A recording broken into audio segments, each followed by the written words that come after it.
kept pushing on, but then you went too far. When your ship has sailed and all your dreams are lost, everything is wrong, you feel like it's your fault. Just remember, I will be there for you, baby. Remember, there's nothing out there to get you, don't forget it. When life throws lemons, just call on me. Just call on me. Just call on me.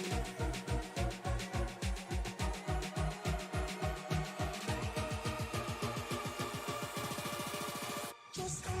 on me. You're stronger now than you ever been. You gotta leave now, it's time to catch the wind. You will climb up high and look through the clouds, and when you're feeling low, I know you'll bounce back. Oh, and just remember, I will be there for you, baby. Remember, there's nothing out there to get you, don't forget it. When life throws lemons, just call on me. Just call on me. Just call on me.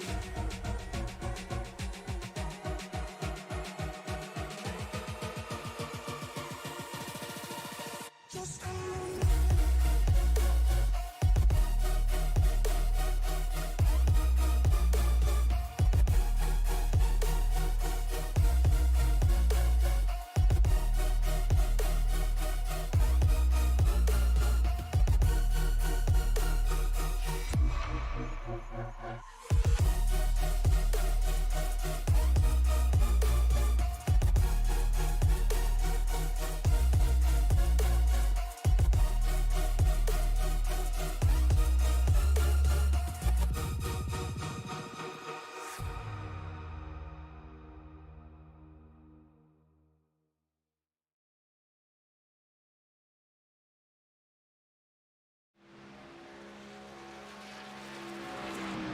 Welcome in, everybody, to the Racers Elite Super Speedway Series. They are getting started here.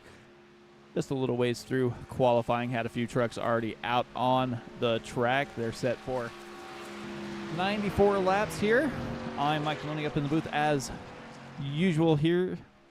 We've got Matt joining me as well. Hey, Matt, how is it going, man? Not too bad. I'm ready to watch some high-speed drafting and hopefully a very clean race. Yeah, I think that's exactly what we're kind of expecting to see. This series kind of born out of I'll say trial and error of trying to get some single events going on, and everybody seemed to like the Super Speedway, so Andrew said, let's just do it on a Saturday night. So Saturday night, here we are, round number 1 at Talladega.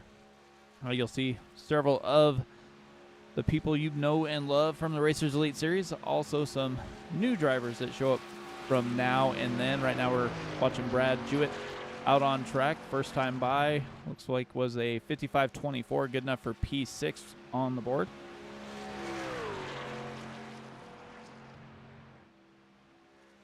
As we move further throughout the season, as we're rotating out vehicles, the different cars or trucks, I expect to see more entries in. I mean, right now you still have a lot of short tracks running. Yeah, definitely. As you speak to switching vehicles and such, tonight we're in the trucks. Next week we go to Daytona and we're in the next gens. The one I'm interested in is when we come back here, it's going to be after a couple weeks off. On the 7th of September, it's going to be Talladega, 94 laps again, but this time they'll be jumping in the 87s. So definitely kind of look forward to seeing what this league can do with those vehicles here. Oh yeah, those 87s are a handful, but they are fun. You don't have to touch the vehicle in front of you, but you can still take air off their spoiler and send them around. Just watched Brandon Honeycutt finish his qualifying lap of 55.16, but Billy Hensley went 55.13 his second lap by, so he is going to be sitting on top at the moment. Looks like we have a few late to the party joining in here. We're still waiting on Andrew Teft, Richard Ode, Alex Teft, and Nicholas to all take a lap. Brandon Sanfilippo, second time by, 55.18. Looks like Richard Ode out here trying to stay up high on the wall, trying to get as much speed into that truck as he can, see if he drives it down and gets a decent time here. First time by. You kind of want to stay as high as you can in these super speedways, get as much speed into the truck, and then as you come into turn one, you kind of want to drive it down and stay right on that yellow line. He's staying up on the wall, though, so we'll see what that does for him as he's working through his second lap. I think he's trying to get every little bit of inch, every inch that he can and really keep the RPMs up.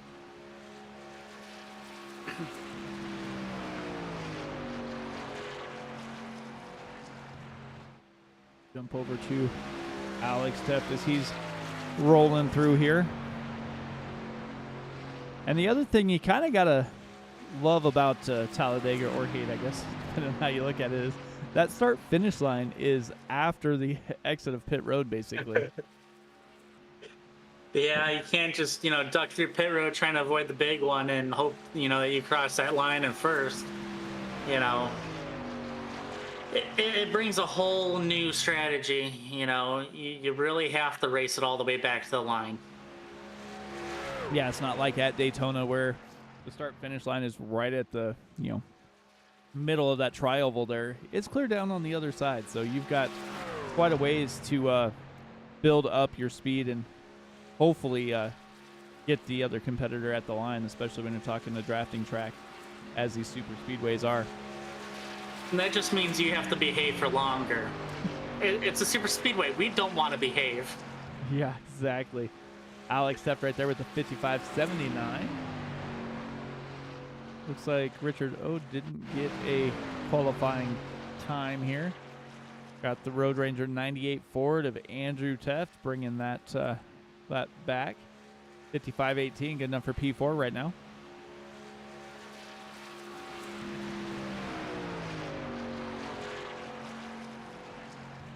And just as I say that, looks like Richard Ode finished his second lap, got a little out of shape after it, but good enough for P2 with a 55.15. That is a pretty solid time.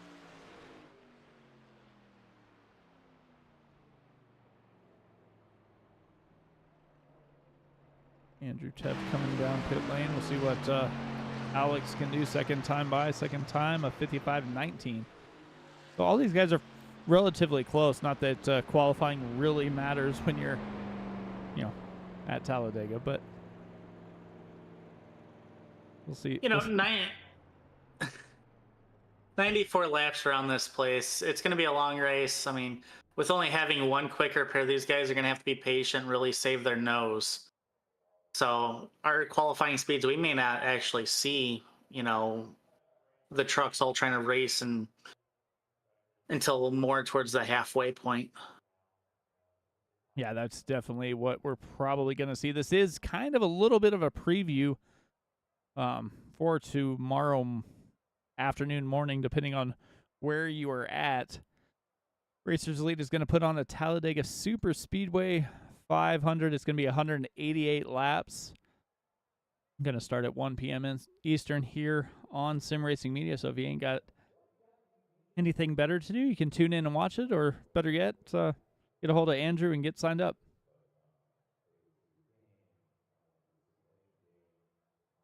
Either way, I look forward to seeing what that show is going to bring tomorrow.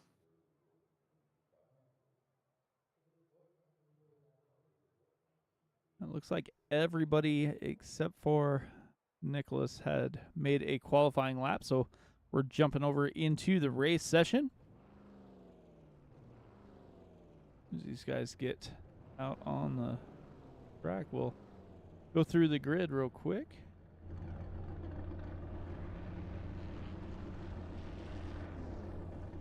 Not really a surprise to see HendrickCars.com vehicle on the front row. Billy Hensley pole position.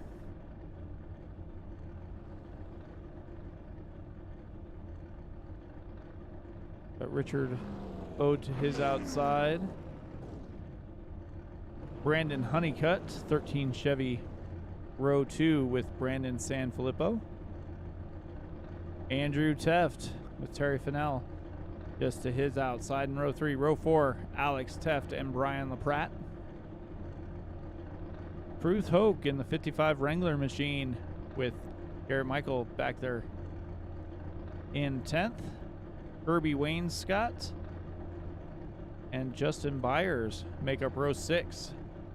Row 7, Brad Jewett and Nicholas Balsetta. So that is where we start.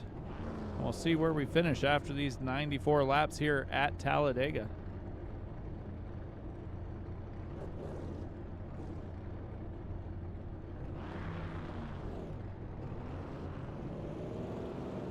Rolling.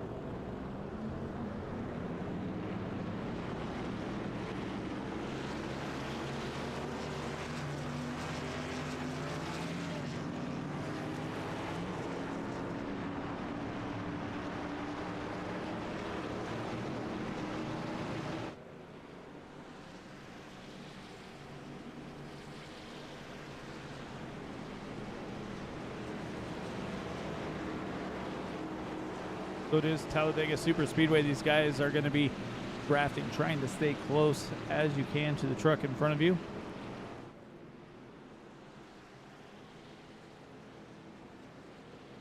They're getting their final instructions before they get going here.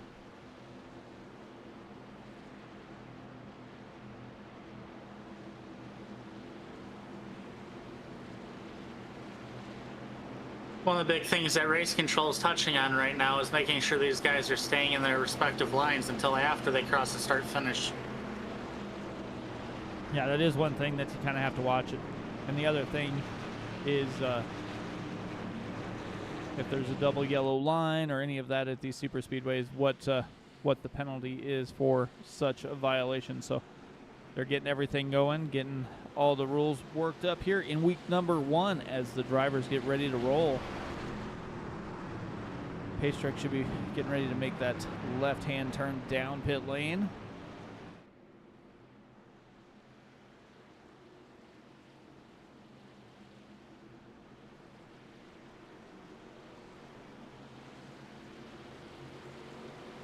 Pace truck is Sorry, in. go.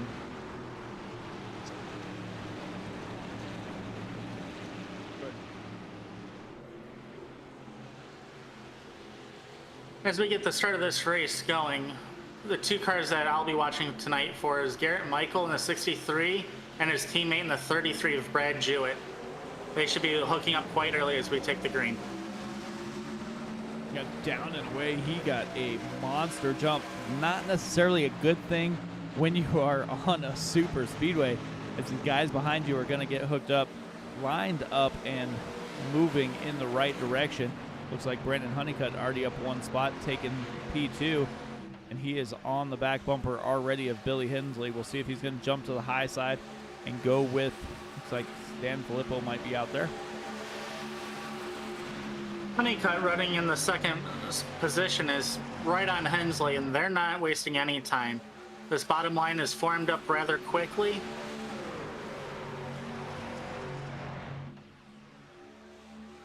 Yeah, it's early in the race. You just want to kind of get with somebody you know you can run with, or hope you can run with, and see what happens, log in some laps for a while. Especially if this is going to turn into one of those fuel mileage races. You kind of want to be the second truck in. And it looks like Honeycutt has figured out that he just wants to ride right here behind Billy Hensley. Looked like he had a run and thought better of it for the moment. So currently our biggest mover is Justin Beers, who is now up 4 spots in the 8th position. This field is pretty much dominated by Chevys with the exception of 3 Fords and 3 Toyotas.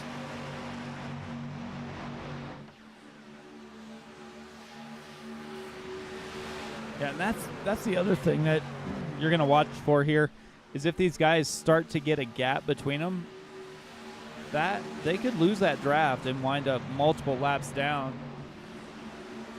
Looks like Billy Hensley might have had a penalty, maybe, as he came down pit lane.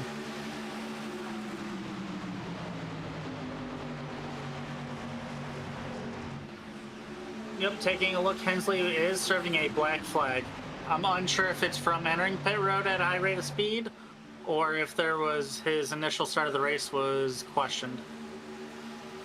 I mean, we saw he had a huge jump at on the initial start, but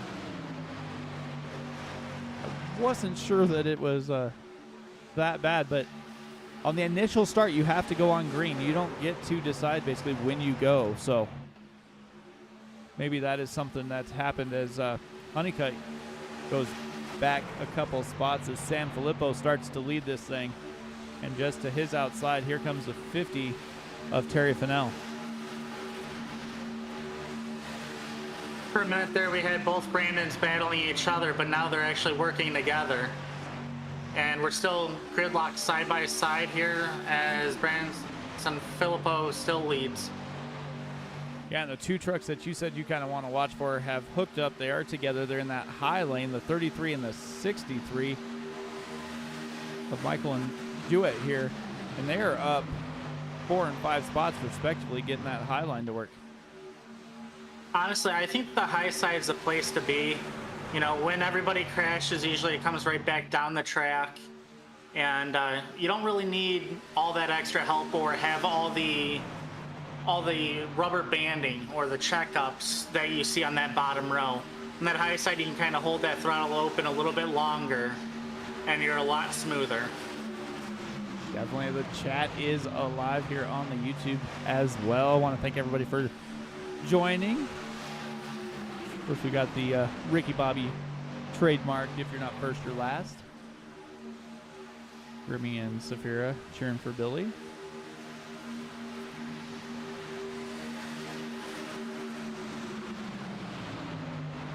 Yeah, Hensley has got definitely a following, that's for sure. Love it when we have fans in the chat. They make the race even more enjoyable. That outside line gets formed up and then it kind of goes away, and I think it has a lot to do with that 78. I say 78, but it's not the 78, it's the 101 of Brian LaPratte, as he is kind of not really hooked up with Terry Fennell here in that 50 as they kind of bounce back and forth. Even the teammates are trying to figure out if they want to try and go around him, of Michael and Jewett. And it looks like that's, I wouldn't say that's what's going to happen, but it looks like the 33 almost had a better run than the 63 did and had to duck back in line. On lap 6, you know, they're still just riding, trying to figure each other out, and 101 is going to be the wild card in this party here as we move 3 wide. 3 wide again.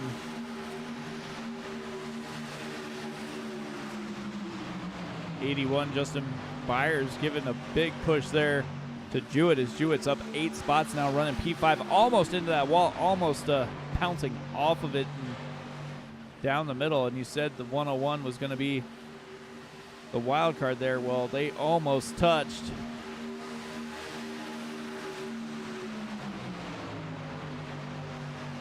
This is going to be the battle to watch here. Will the 81 be able to drop down in front of that? Oh, no. 81 is all over the place, into Fennell, into the outside wall.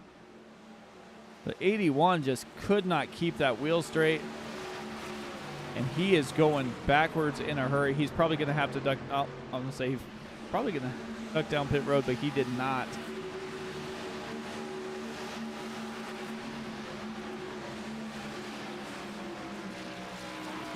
Part of his fender's missing there on the right front. Yeah, He's going to be hurting. Yeah, it's going to be a tough to kind of come back from. They do have a quick repair, so as long as he can kind of hang on to the draft here, ride around, make it work, he should be good. Because it looks like Garrett Michael goes down below the yellow line, just tries to stay out of the way. It looks like Andrew Teff and Alex Teff found each other as well. Back to Justin Beers real quick. Yeah, he's hurting real bad. He's losing time nonstop. I know Nicholas was in and out a little bit, so he lost his drafting partner there as we watch him head off the pit road.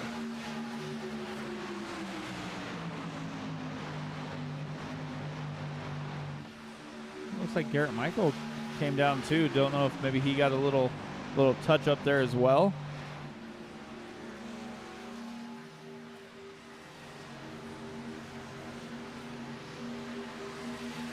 Unless he's just coming down to try and help that 81. You're not So far, really... Garrett's actually on his actual pit stop here. He's 16 seconds in so far.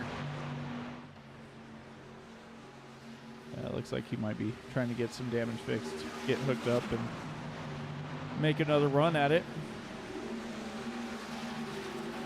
Leaders are starting to close in to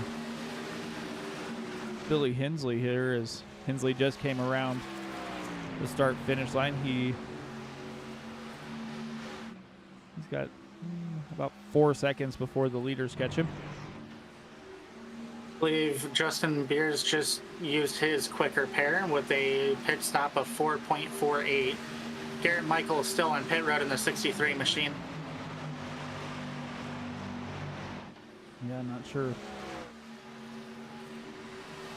what's going on with that machine, as he is now on his way out, back on the track. It looks like he elected not to take his quick repair and try and get some damage fixed momentarily.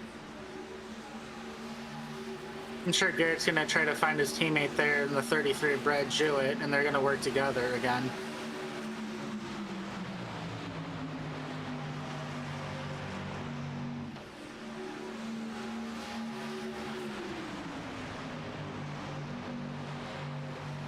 Let's see what's... There's Hensley up on the wall, takes the third lane, going to let the leaders roll on by.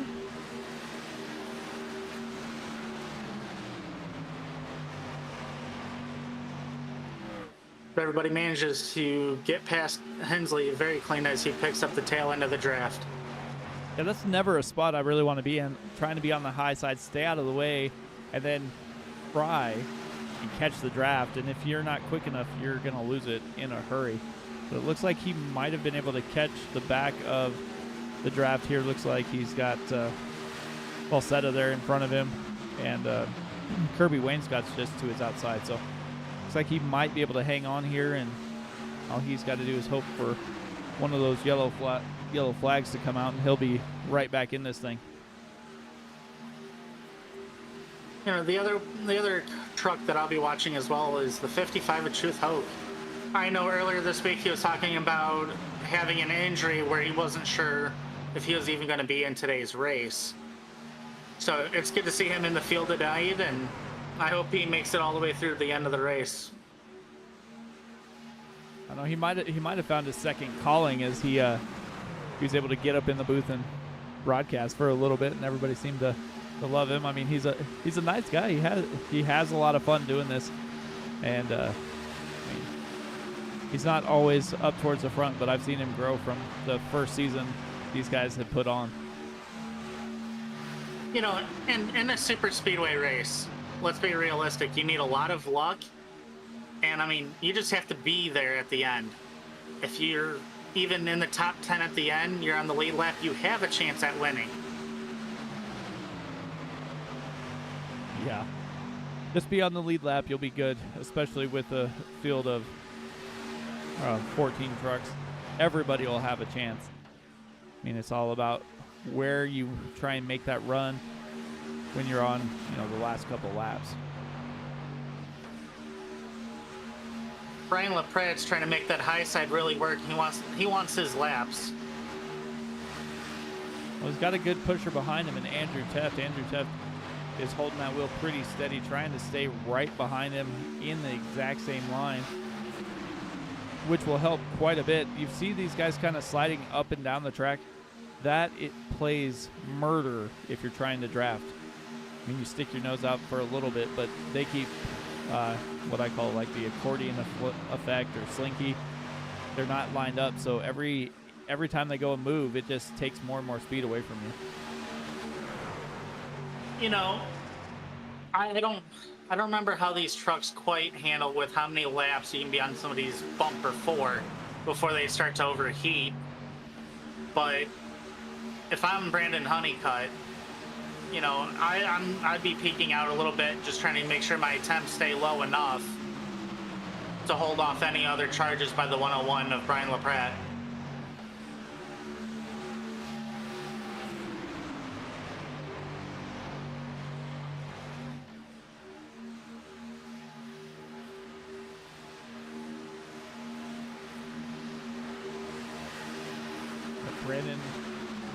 Brandon and Brandon working well together. They've got plenty of laps in these trucks. Well, every series, because I think they run all of them so far. The Xfinity, the next gens. If anybody is going to try and when anybody's going to try and make that pit stop, I believe with 75% fuel, we can make it to about halfway, give or take. So we'll see how that's going to affect it as well, because there will be at least one pit stop, and it's going to be who do you come down with as well.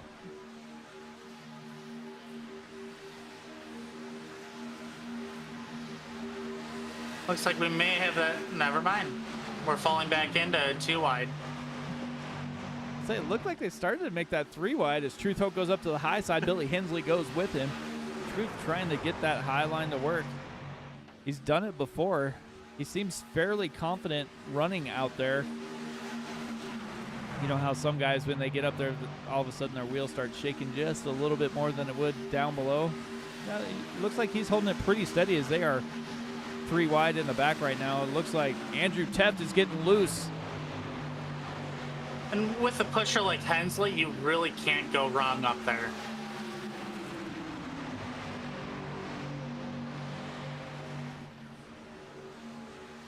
They look like Andrew might have hit the bottle a little bit before he got driving there, because he was sliding all over the place, up and down and everywhere. Luckily, though, Truth and Hensley were able to slow it down just enough to not get involved and allow Andrew to get that truck back underneath him. You know, I know some of these guys, maybe not in this league, but there are some guys who out there run like a 10-to-1 steering ratio. So you're going to see them kind of bob and weave more as we're pushing 3 wide for the lead. Got 3 wide for the lead. Brian LaPrat in the middle, and he's got, it looks like he has Brad Jewett there. I mean, he's in 7th spot, but he was second in the row there. Oh, no, that's a 63. That's a lap down Garrett Michael. Hey, he's fighting for his lap back the hard way. Now, Truth is going to have the run off of, or I believe off of 4 here. Unless that bottom, yep, the bottom line formed up. Yeah, Hensley, oh, And they're crashing. Honeycutt. Truth Hope, Hensley. That brings out our first caution of the night. Billy Hensley looks like he got a little bit of damage there. Yeah, that right front's punched in on the 88 machine.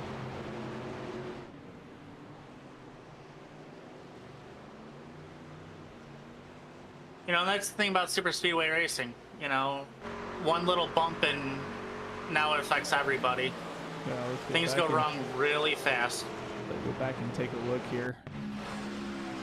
So you see Truth go down to the inside. Oh, the 33 turns down into Honeycutt. Gonna send Honeycutt around. Truth That's goes one heck up. of a save. Oof.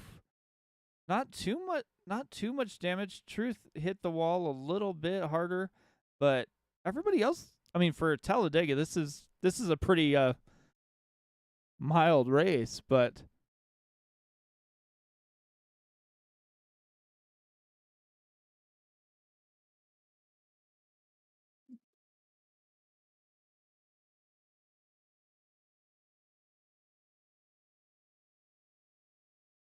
let's see. Yeah. And Honeycutt had one heck of a save there. I mean, getting hit in that right rear, coming back up the track. At that point, you're just out of control and you're along for the ride. And to be able to pull out of that, that's huge. It could have been so much worse.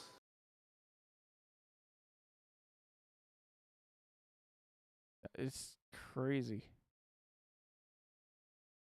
I mean, for all of that to happen almost right in the front row, and you have Truth Hoke basically get most of the damage. Honeycutt a little bit on that left rear, but nothing major. I mean, it's sliding down that wall at about 50 miles an hour. I mean, he managed to really slow it down.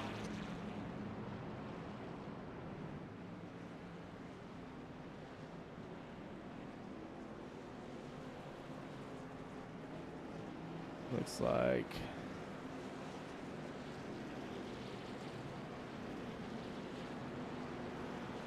let's see what's going on with Billy here.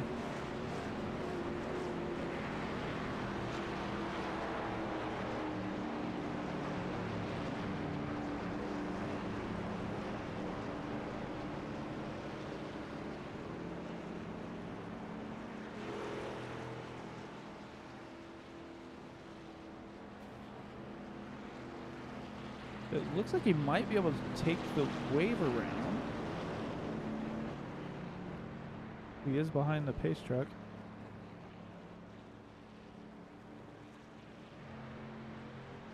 Which would be very good news for our pole sitter.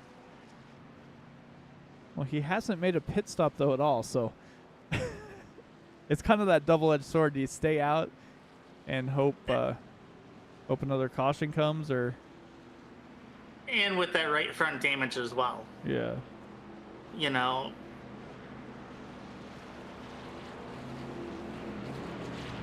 But if what I'm looking at here is, it looks like he's back on the lead lap.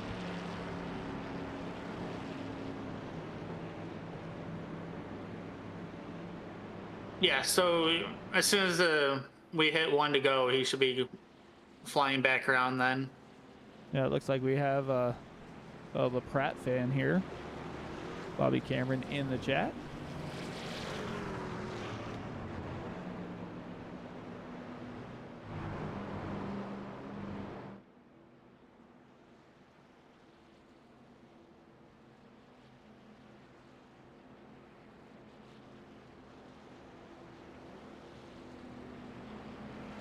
.21 laps in here.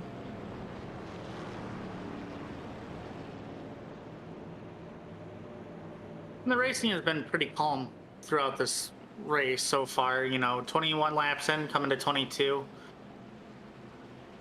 73 laps to go? 72 laps? Yeah. We're going to start seeing them amp things up, I'd say, probably with 40 to go. Yeah, I think if they, as soon as they know they can make it on the thing.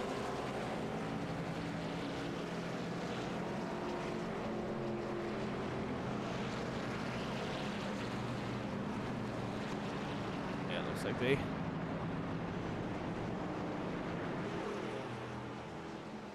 This may be a rough one to watch here, as Nicholas is having some issues. So Billy Hensley and the 63 of Garrett Michael took the wave around, so they're going to be back on the lead lap. They're going to get stacked up here.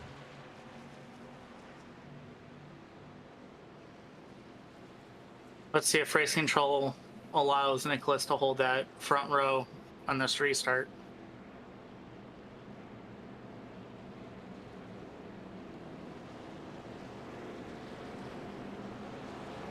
Yeah, I don't know. That's gonna be a rough call there. Usually, I mean, that entire inside line is in for a rough ride here. Yeah, I do not want to be Brandon Sanfilippo. Because you have to go. Yeah, you don't really have a choice. Yep, there you go. Oh, I thought he was gonna go to the back of the line.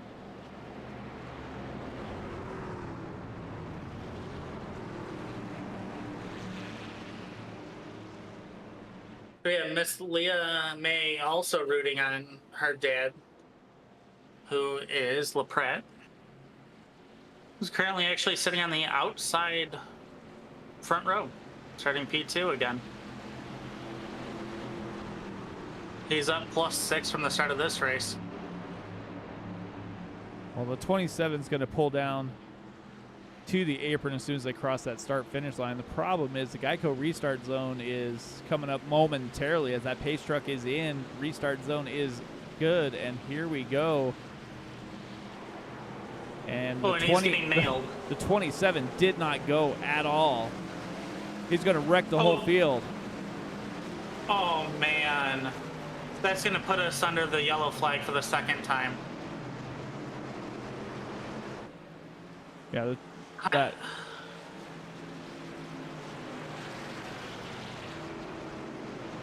Well, you know who that benefits more than anybody? And I'm just getting word that Nicholas Falsetta has been disqualified from tonight's event. But you know who that benefits? That 88. Garrett Michael in the 63? Well, that 88. Oh, yeah? Because he can come down pit road and be on basically the same pit strategy now. And Garrett Michael may be in trouble here. He's got a meatball that he's got to try to work on that truck and get it back into a position where he can actually race with it. Well, he can come down and take his faster pair because he didn't take it the first time he was down. He spent over a minute on the pits getting it repaired. But with that being said, let's take a look here at this green flag, just because.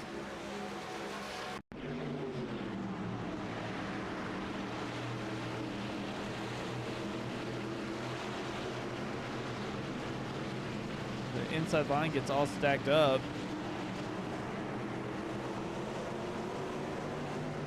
And then it's gone and gone and man. And you hate to see it for the entire field. I mean, we heard people talking about it before we went to the green, and to be in that race control person's shoes, that's a tough call to make. You don't want to ruin somebody's race by sending him to the back, but then the other edge of that sword is now by him being up there, something like tonight actually happened. And most times it doesn't. It's just a flip of the coin. I don't know if Falsetto was trying to check up and not get that huge run on the start like we've watched the leaders get and then have the field blow by you, or if he missed a shift. But either way, I don't know. He was not going when the restart zone was there. No.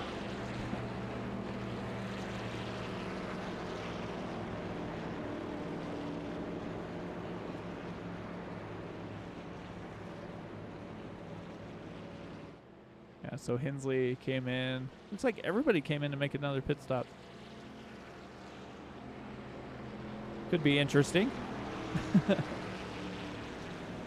But it's the 101 on the lead here still.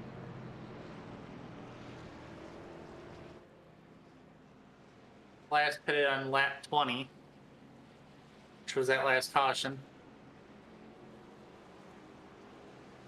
So our first truck back out that just pitted would be the 12 machine of Brandon Filippo.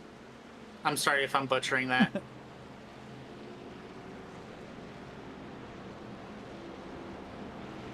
So we're going to have a mixture of now 2 different pit cycles. Yeah. At least they're not too far apart. Billy Hensley in the 88 still working on his machine in the pits. He's actually now heading out. And the 78 of Richard Ode is also in for damage repair. Yeah, it looks like Hensley made his pit stop, got back out there after getting all the repairs just in time. He's going to be able to get back to the tail end of this lead lap, and he will he'll have a better chance than he did earlier.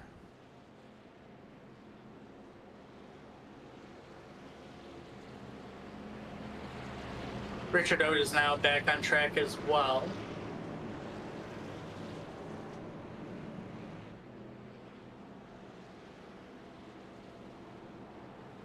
Should be getting ready to get stacked up here.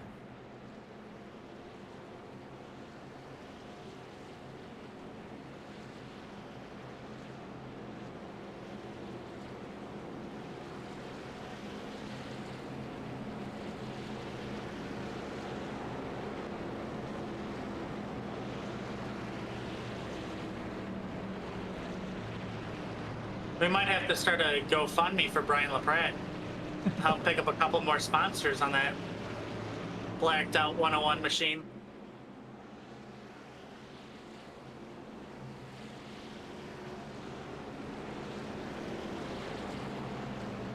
I think we'd see that more on the Stafford series that's coming here August 4th here at the Racers Elite.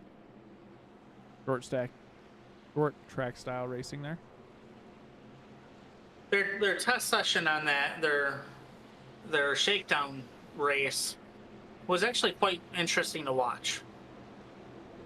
I think that's going to be a very good series to be a part of. Yeah, they get a few more cars. That's going to be dynamite to watch. It's going to be just like going to your track on a Friday night. And if I remember right, that is strictly only racers that are in the Northeast, with that being a local series, quote unquote. Yeah, that's what he's trying to do. Get it local. Get it just like you would your Friday night local track. I think he did open it up to a few other people, but mostly it's everybody from that neck of the woods. That's a tough track. Yeah.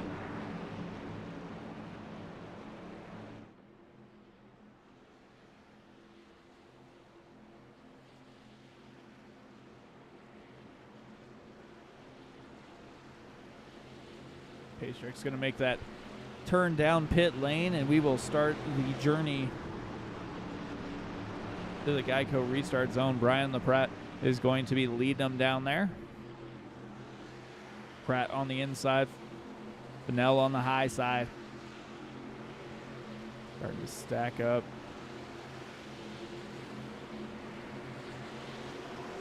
He waits right to the end of it, trying to get the KFC man, Kirby Wainscott, with him as well. Just can't quite hold on, and still has that little bit of gap. That outside line is hooked up pretty well, though.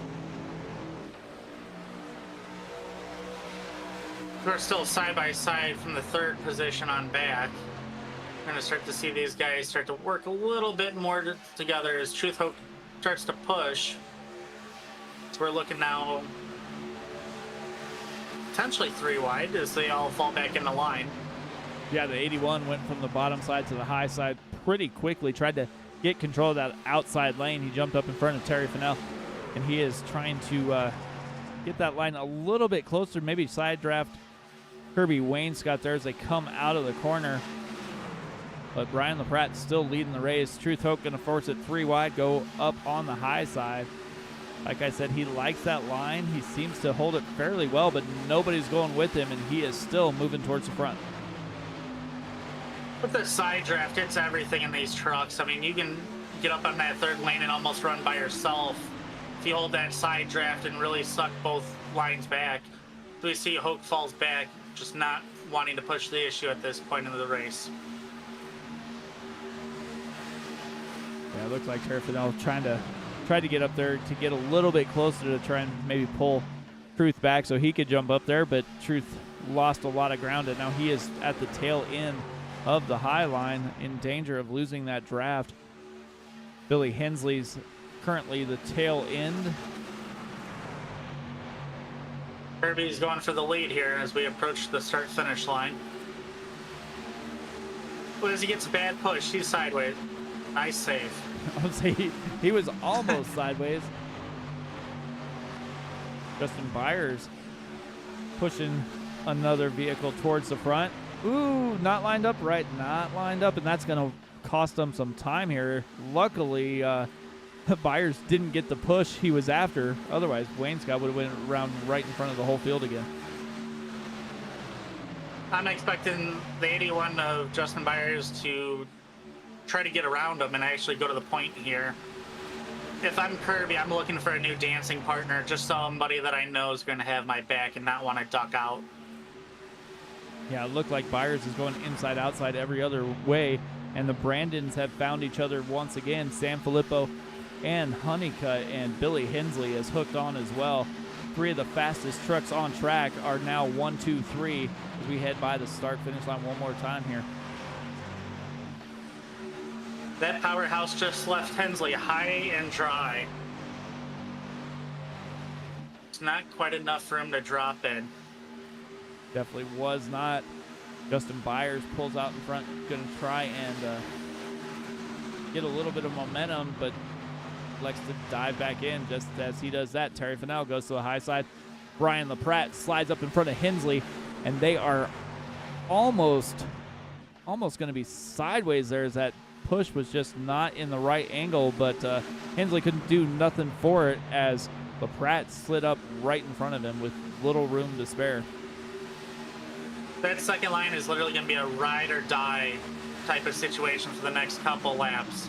These guys want to get to the front. They're making that push.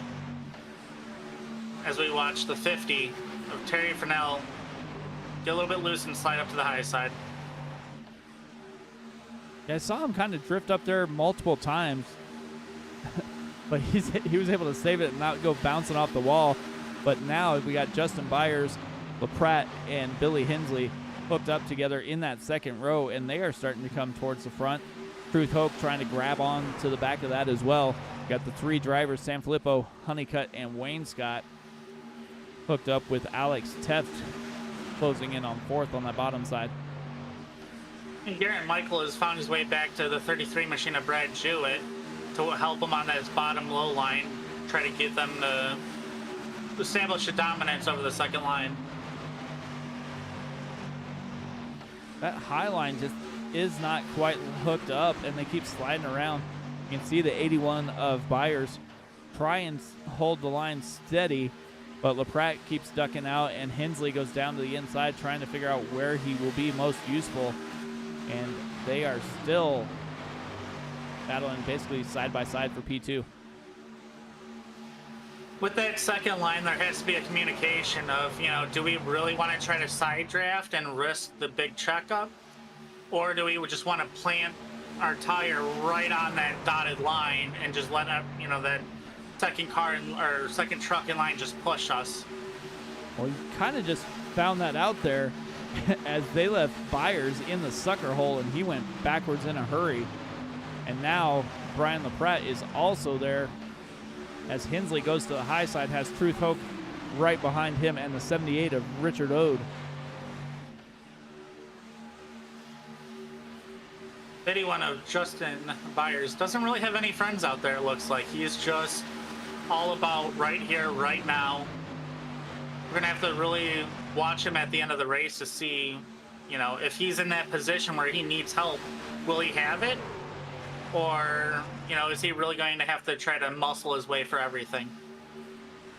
I don't know. Right now we got LaPratte and Andrew Teft hooked up on that second row, and they are hooked up fairly well. don't really have any help for the moment as Byers gets loose, going to shove that 78 up a couple lanes as they stay green and stay out of each other, but that could have been a disaster waiting to happen as well.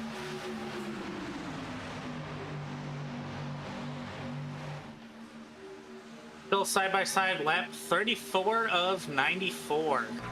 We want to thank everybody for tuning in, as this race has already been full of excitement.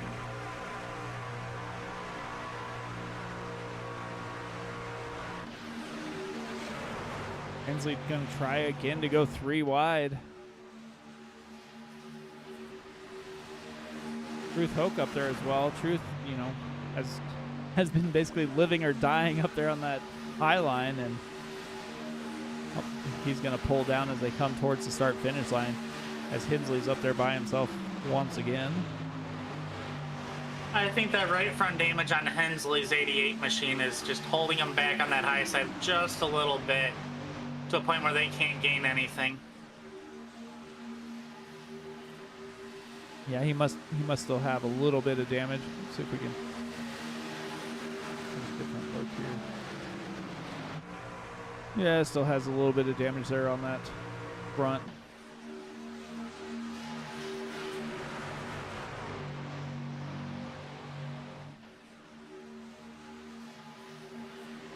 That outside line is working hard once again, as LaPrat is going to try and lead the race when they come to the start-finish line one more time. Sanfilippo down on the bottom side.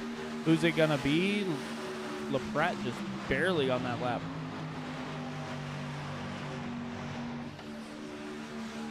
Barely is still good enough when you're going for, you know, a lap blood.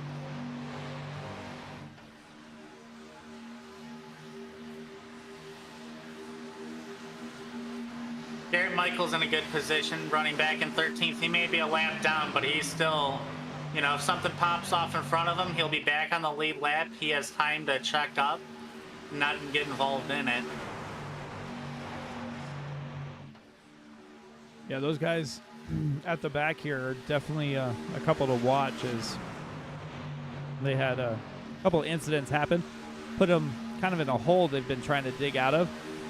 Hensley's able to get back onto the lead lap, and now Garrett Michael looking to do the same thing.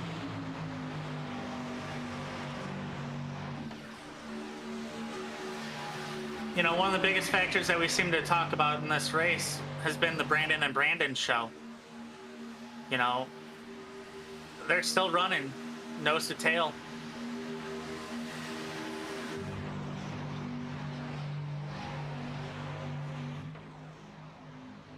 That outside line has a run.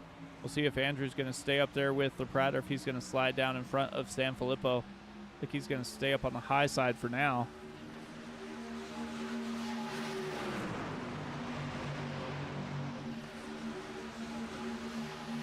Through the 33 and 63, we're almost side by side. Not something you want to see when your teammate's on the outside of you there. Not sure if he was just trying to cool down a little bit or if he was just trying to watch what traffic was doing up ahead. You know, the rough thing about, you know, when you're at the back of the pack is you can't really see much of anything except for trucks dodging and, you know, bobbing and weaving all over the place.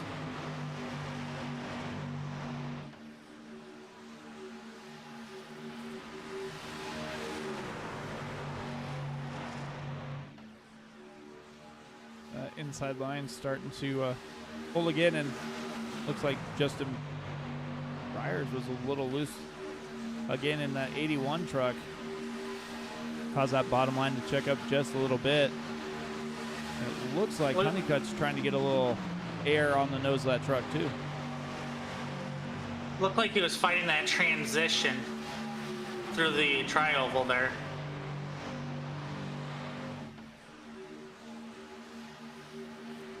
Now up on the high side, it looked like there.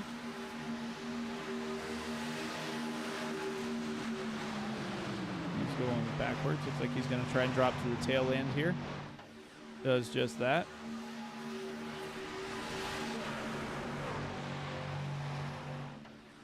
We're approaching lap 40. They're starting to turn up the intensity. I think everybody's just trying to figure out what they can do with this truck, where they can drive it, or who they can drive it with. But currently in your top 5, you've got 3 Chevys, a Ford, and another Chevy.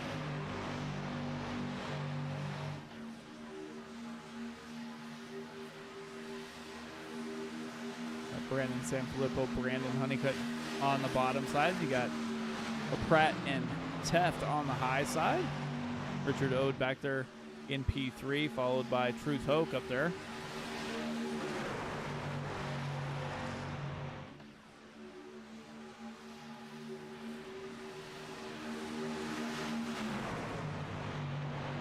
I'm actually surprised that Honeycutt hasn't overheated. Or even Andrew Tuft, as he pushes Brian LaPrade out ahead. Well, that's kind of why I was wondering if Andrew Tuft could get clear, if he'd slide down in front of Brandon Sanfilippo, get some air on the nose of that truck, cool it down a little bit, trying to make, stay up towards the front. But when they went to this new damage model, they do seem to overheat a lot more frequently than they used to.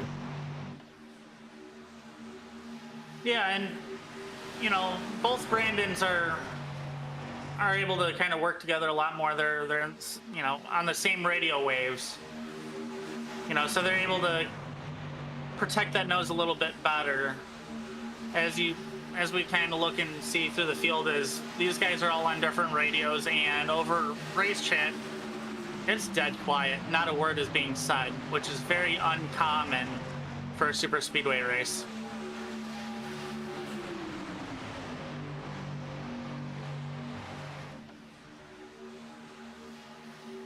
Go again. Like Richard Ode leading that outside lane after Teft and LaPrade jumped down to the inside. Got Ode, Hoke, Jewett back there as well on the high side.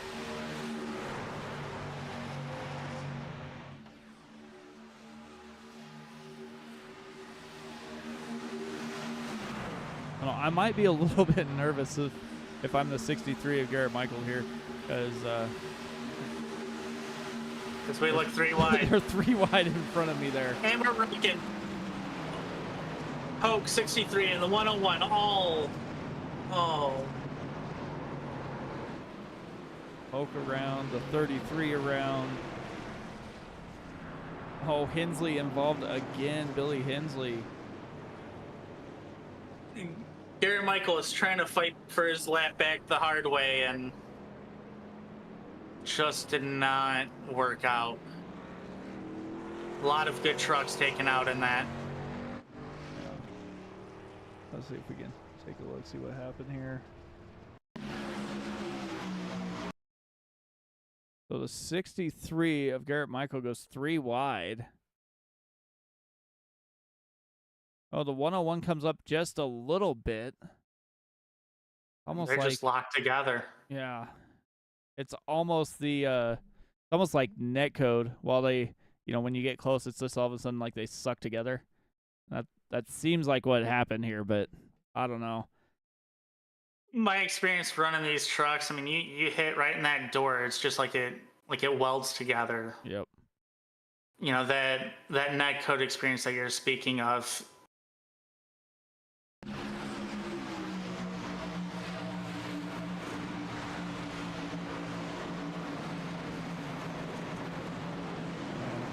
101 comes up just a little bit. Let's see if we can see what happened to Billy here.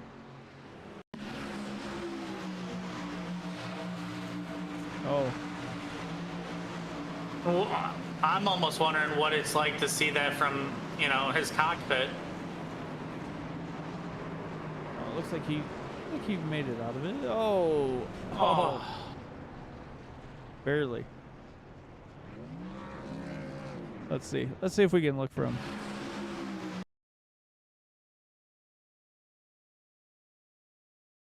Let's see. Go on board. So this is all Hensley can see. Backs out of it.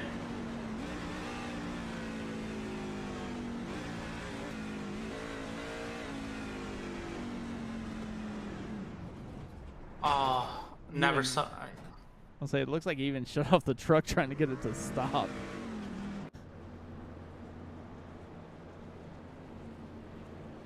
So apparently we have Brian LaPrette, Garrett Michael, and Truth Hogue all coming in for damage repair.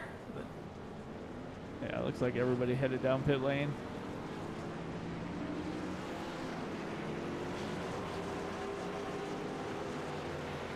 Yeah, it looks like that was just some good hard racing there. But trying to get your lap back the hard way, and it winds up biting you there. And with a small field like this, I mean, it's hard to build those runs. And, you know, when you have a bigger field with like 30 to 40 trucks, you can use that draft and you can blow by on the outside and just pick everybody off one by one. But with these smaller packs, we only have 3 or 4 together. That's where you're having to fight for every inch, and you can't really give anything up if you're trying to fight for your lap back. I think that's exactly what we saw here. Well, and that's the other thing. I mean, yeah, there could be. Whoa. 33's around.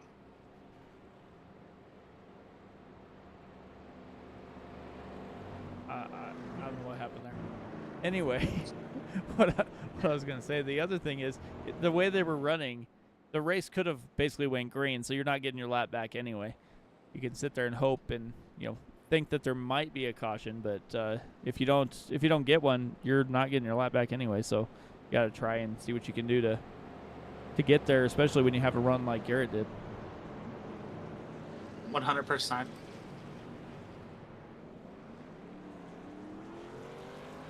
And in today's news, that's going to put the 78 machine of Richard Ode onto the pole. So he's going to lead us back to green here. I believe this is going to be his first laps leading this race, if I recall. That sounds about right. The other thing that happened with that caution is the Brandons are separated now. So. Second and 11th, roughly?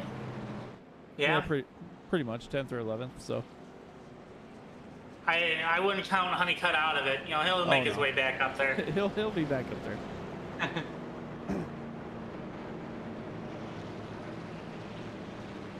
So we just pretty much just hit the halfway point in this race. Oh, just hearing now that the 33 had downshifted and spun it around. Oof. That's easy to do.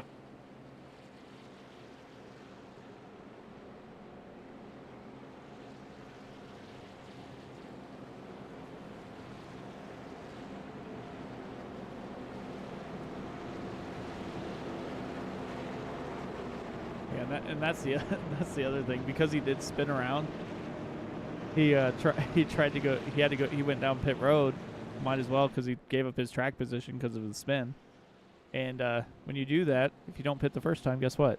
You get a penalty too. The joys of entering a closed pit road. Yeah.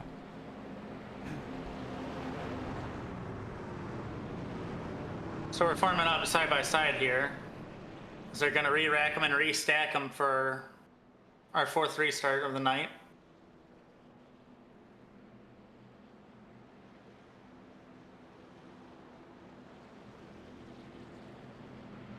So we still have the 30th. I'm sorry, go ahead. Oh, I was saying, yeah, 33 still on pit lane, but the pace track's gonna duck on off, and looks like that outside lane's not very formed up at the moment with 4 trucks there.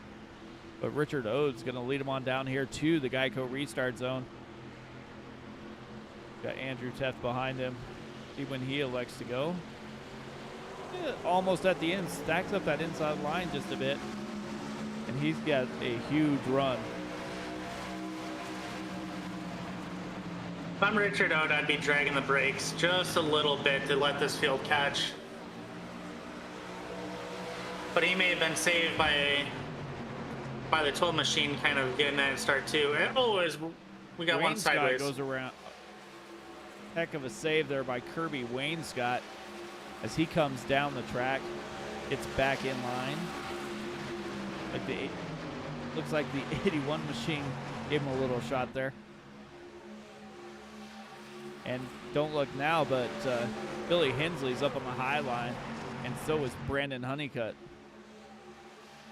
Now, I believe in the broadcaster's curse, so we have to stop talking about him. As we watch him on the high side of the third lane here. He's making progress, fighting for the lead. Like I said, they're the 3 fastest trucks. Oh. And Honeycutt's in second. Yeah. The Brandons are almost picked up once again. The 101 of Brian LaPratte almost got into the 81 there. And Honeycutt goes down. Oh, what? Briars is door banging the 101 like crazy coming down the backstretch. He is not making any friends. They're starting to notice. 81 hard into the wall. Courtesy of the 101 of Brian LaPratte, who I think was just tired of the nonsense. Yeah, the 81 came down and door banged him a couple times there, and he just had enough of it. And that has allowed Hensley, Honeycutt, and Sanfilippo to hook up and start to pull away just a little bit here. You know, if your first name starts with a B, you're probably sitting in a pretty good spot here because you have Billy, Brandon, and Brian all running in your top 4.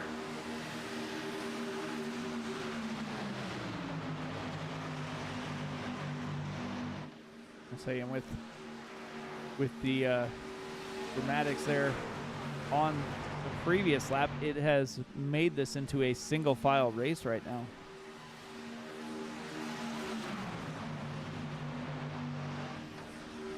Truth Hoke is off the pace, falling like a rock. I'm not sure if he's headed to pit road.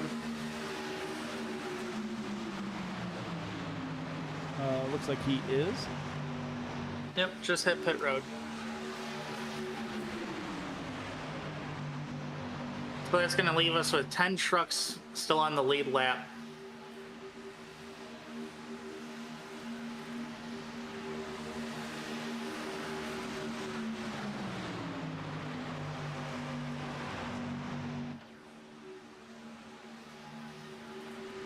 Looks like Richard Ode is starting to catch Brian LaPratte here. Get a little closer. Andrew Teff looking to the outside, going to see if he can try and get that second row to come in, but nobody goes with him at the moment. So he ducks Honestly, I'm back surprised. in line. I'm surprised it took until lap 50 for us to see single file. Yeah, they were 2x2 for a ton of time. And everybody in the YouTube chat is probably going to be going crazy here as Billy Hensley is leading the race. Brandon Honeycutt second. Brandon Sanfilippo third. And Brian LaPratte, P4. Talk about flipping your race. You know, even with that little bit of front end damage that he still has, it looks like, he's still managing to lead this race with the solid, you know, grip of trucks right behind him pushing him. He's one of the only drivers who has only came down pit road twice. There's only a couple others.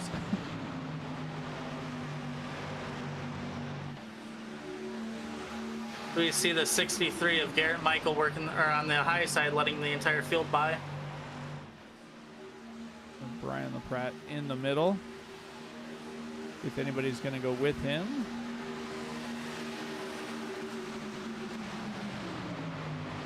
Like Briars is catching up there. Saw what happened the last time these two were together.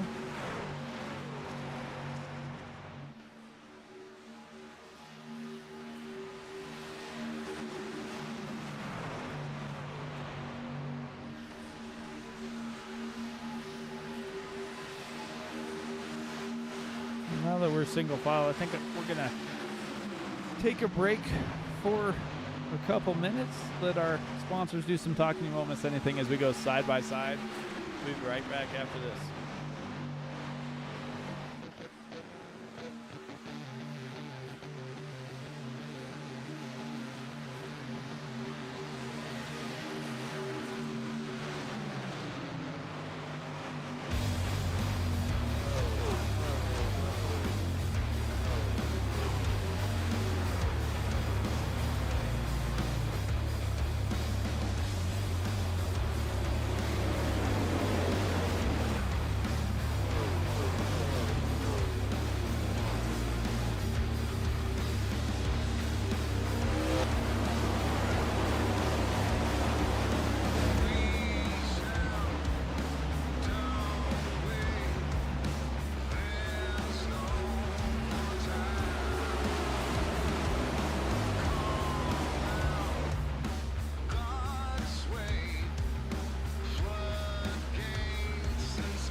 Welcome back, everybody. Didn't miss anything while we were away. The only thing that happened is the outside line is starting to form up. We've got Andrew Teft, Alex Teft, Kirby, Wayne Scott up on the high line trying to make it work and give that inside line a challenge here.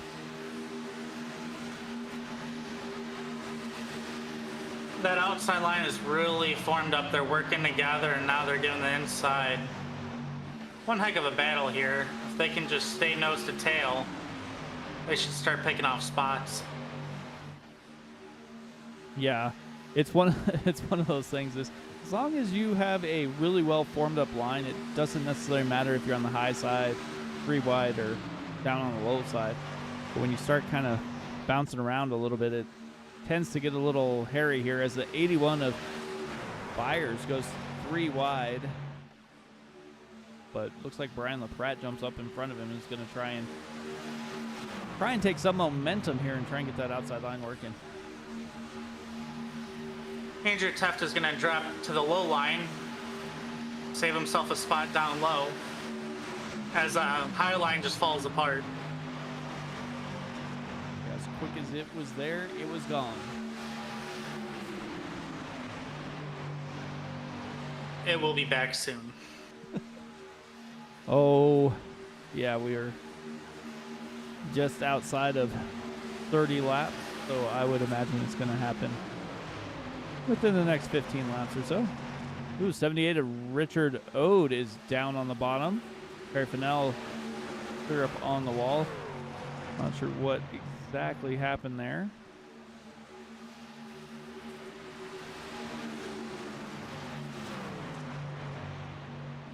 Most Hensley, of the field, go ahead. most of the field last pit on lap 44. So they may need one more pit stop potentially before the end of this race, and that remains to be seen.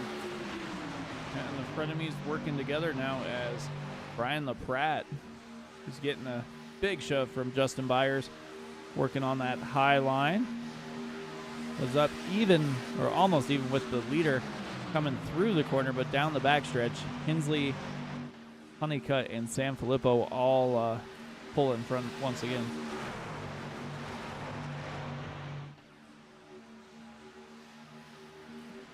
The 81 machine of Justin Byers is playing nice with Brian LaPratt as they still managed to hold onto that high side. Gonna have to wait and see what Andrew Teff does, if he wants to work with the bottom or if he'll commit to that high side with them. I think he's gonna be the determining factor on which line's gonna prevail here. I think he's going to be the determining factor on whether or not Alex Teff, Kirby Wainscott, and Richard Ode can catch up, as they are in danger of losing that all-important draft. Andrew Teft is going to be the guy that either helps them or hurts them here momentarily. That second pack's there.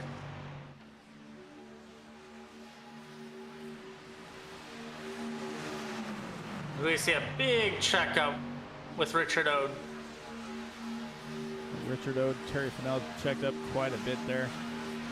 Ode goes to the outside, try and come up even with Kirby Wainscott.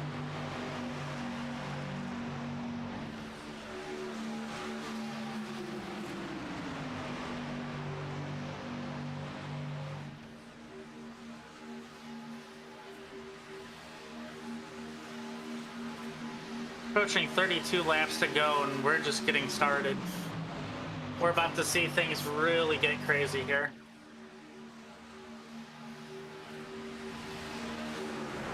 I know 81's looking for a little bit of help to help try to push the 101 machine of Brian LaPratt up past the leaders here. We're going to have a little help here coming. You've got Fennell and Ode behind them, but they're going to have to form up pretty quickly and start holding that wheel straight.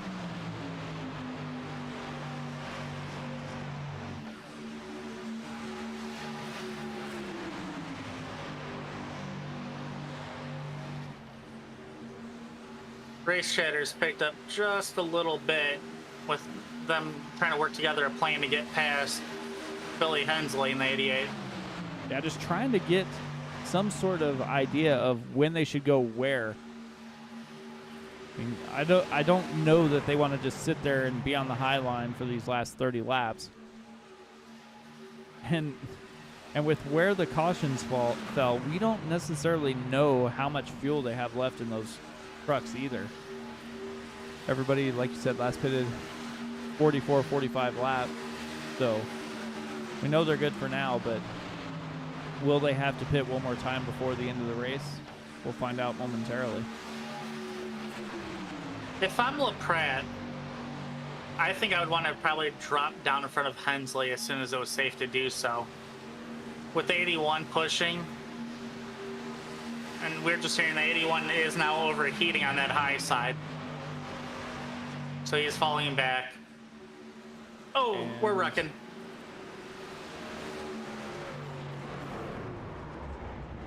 Fennell goes around 101.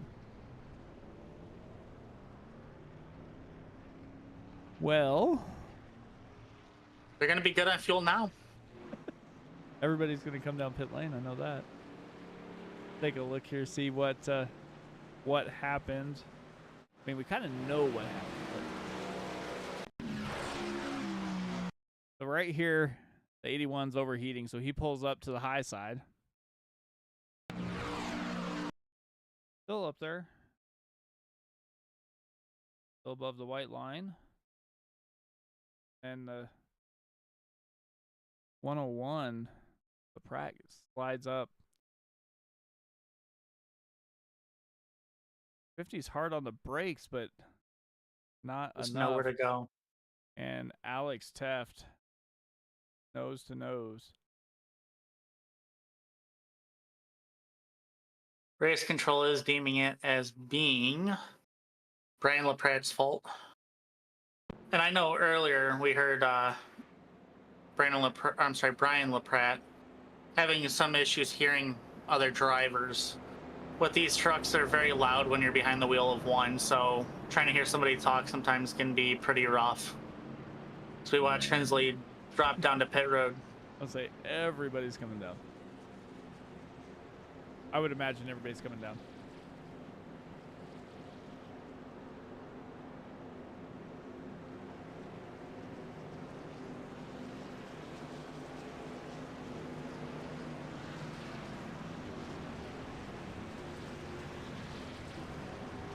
Hensley slid through his box. That never happens. Here comes the 101. What in the world is Mel doing like sideways in his pit box? They're still pitting him. That's all that counts. The truck went up. He's getting his tires. Honeycutt beats the rest of the field out to reclaim the top spot. Yeah, Honeycutt, Sanfilippo, Hensley, Ode, Teft, Wainscott, and Fennell all out.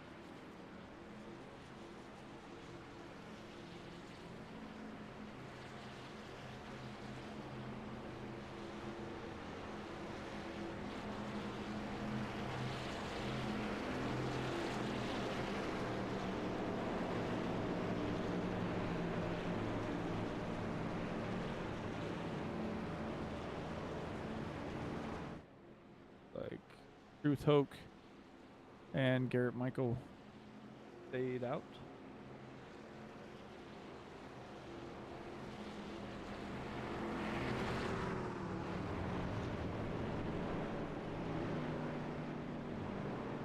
So the other thing to take into consideration here is that, you know, you hit somebody too hard, you automatically pick up a 4X. Their DQ limit today is at 25X. Some of these guys may be nearing that point. So we may see people just hanging back a little bit if they're near that threshold so they can make it to the end of the race.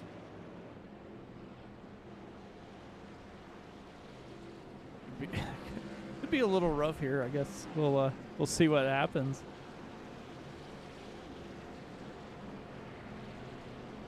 At least this is a league race and not just a regular an official.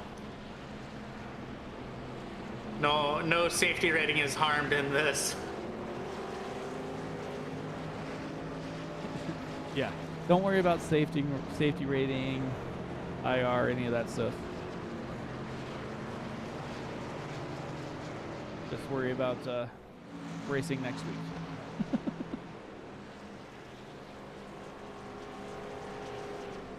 That was a little hairy for a second. It looked like Either he was dog tracking, or he was just sliding across the apron just a tad, trying to hurry up and catch up. it almost looked like he was just trying to beat the pace car.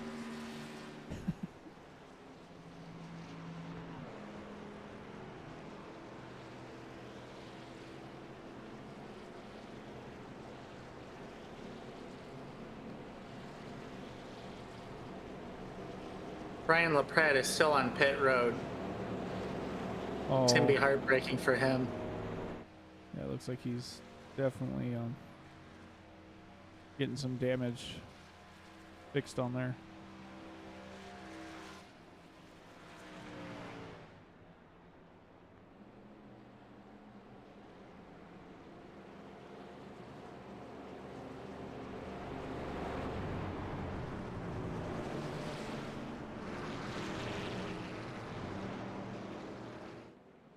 Right now, Because we're working our I'll say right now, it looks a little spread out here on the field.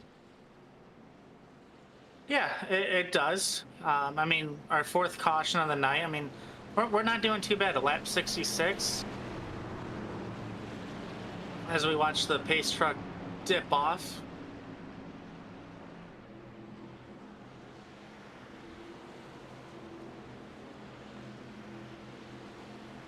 Only 2 trucks being able to start in that outside row, San Filippo and Fennell. So here they go. Honeycutt does control the restart. Honeycutt just did not go. I almost think it was designed on purpose to let San Filippo down in front of him. That's what it looks like. As Terry Fennell gets hung out on the high side.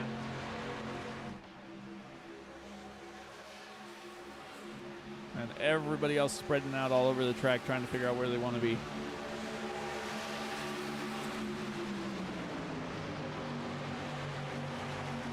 And the Brandons, of course, are hooked up once again.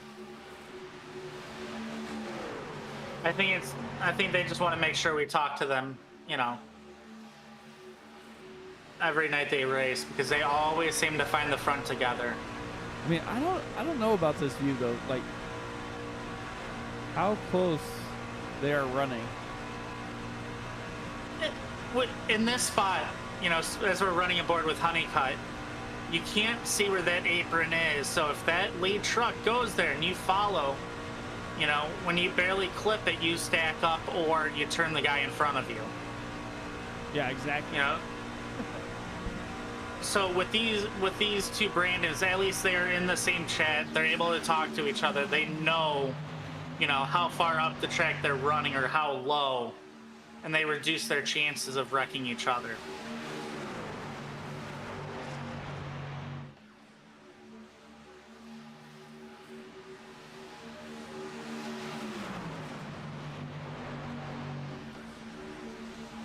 Like, we are pretty much back to single file racing for now.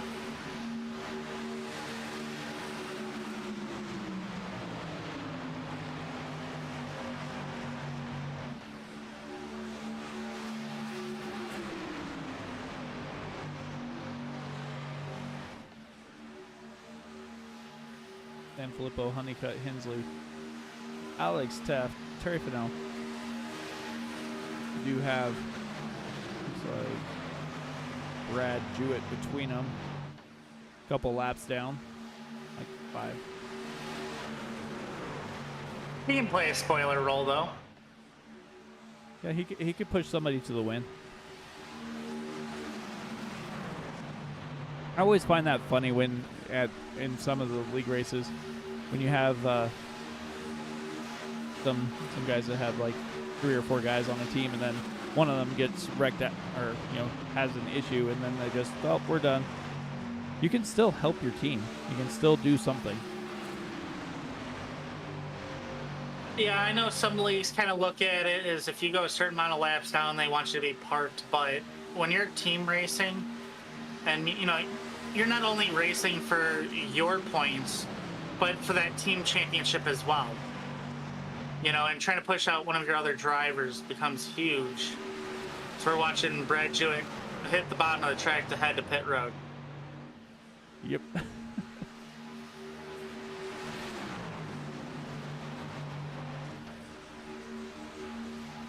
Top 3 have a half-second gap on Alex Teff now.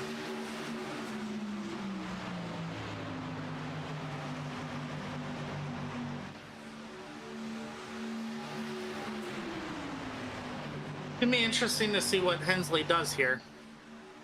You know, he knows he has to ride behind them, but if it's between the two Brandons at the end of the race, do the Brandons just work together?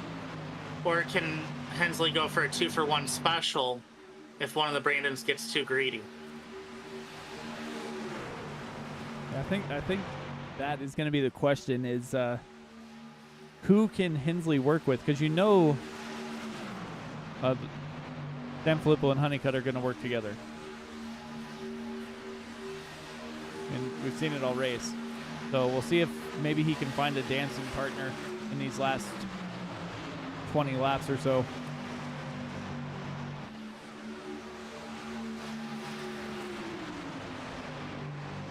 You know, if it's the Tuff brothers, you expect them to stick together. But with Honeycutt and the other Brandon, I think you might see one try to pass the other out of turn 4.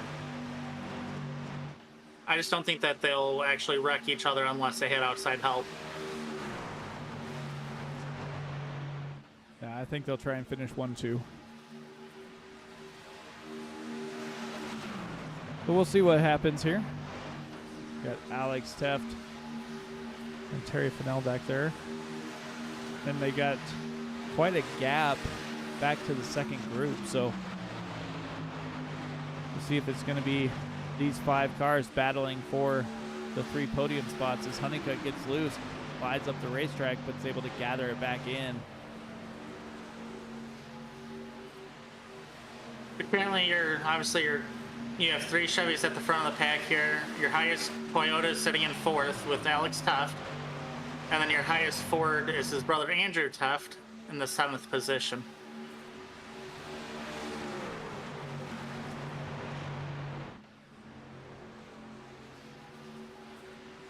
They actually, both brands just ran their fastest lap with a 50.82 that last lap.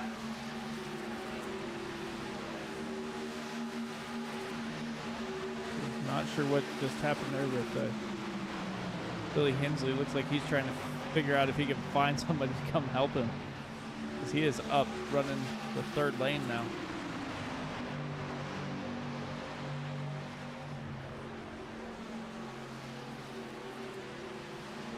As all the cars have gotten back together now.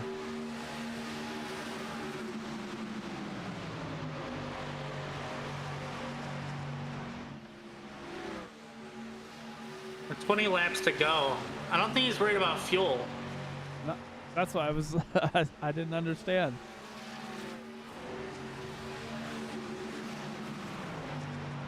Maybe he's trying to see if somebody can go out to that second lane, and then he's going to go with them. Truth Hope slides up as he gets a little loose there.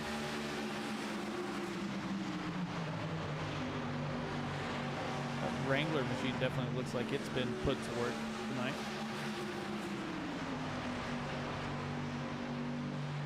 Yeah, paint scrapes down the entire driver's side of it.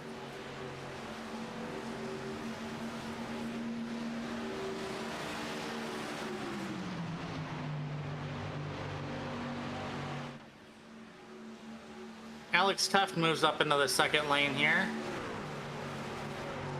Try and get some sort of drive off the corner here. See if he can make any moves on Honeycutt or San Filippo. He is still back in 3rd position. He might be getting some practice in on just trying to manipulate the draft. See if he can get that launch off for later on in the race when he really needs it. Yeah, if you're sitting 2nd or 3rd, you want to back off just a little bit so you can, take advantage of the little push and then the draft, and then pull out really quickly towards the end and make that pass before the leaders know I hit them. But we'll see what happens. 19 to go.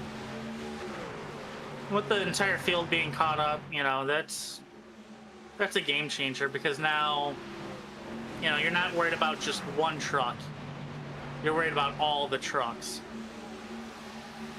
as we're approaching lap traffic.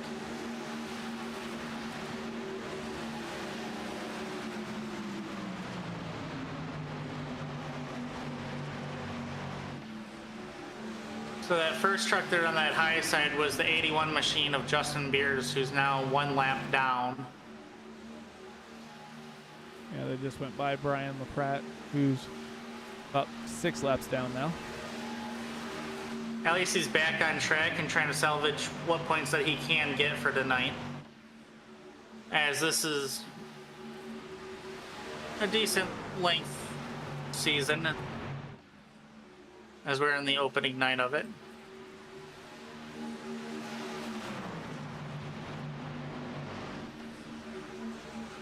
We have Nichelle Bidding rooting for Billy. The I'm pretty sure. I think that's almost our whole chat. Couple people rooting for Brian LaPratte, and then almost everybody else rooting for Billy Hensley. and he's really not sitting in a bad spot running in the 8th position. No, like I said, I think he just went back there to see if he could find out who's going to try and make that second lane work and try and take advantage of the draft to get up there. And then, kind of decide what he's going to do after that. Because sitting behind the two Brandons, you're basically stuck where you are. And you could be a sitting duck if you try and make a move and somebody else goes and forces it 3 wide when you're not ready for it. And to have Truth Hope behind you, ready to push you, I think that's a big positive. And obviously following right behind Wayne Scott there, who we have watched him have major runs going to the front.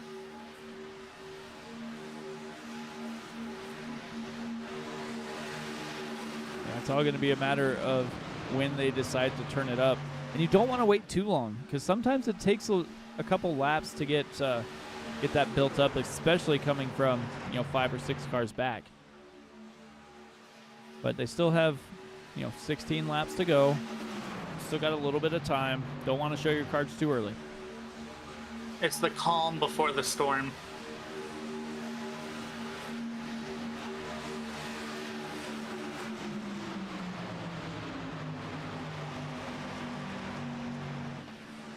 Everybody's still running single file here.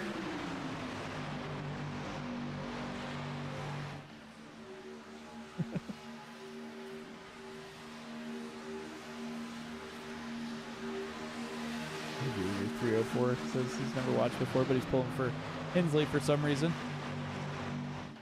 That's not a bad person to pull for. I don't know, especially starting the race with a black flag. I mean, yeah, to go from the pole to pit road to ending up a lap down and fighting your way back. and he was involved in 2 of the cautions. Talk about a wide range of emotions. Sanfilippo and Honeycutt are still maintaining about a 10th gap to Teft. Fennell and Ode are also closing in there. Waiting for Andrew to decide to push it 3 wide. He's got Kirby Wayne Scott, Billy Hensley behind him, so I think he's going to be the driver that dictates when that second line starts to form up.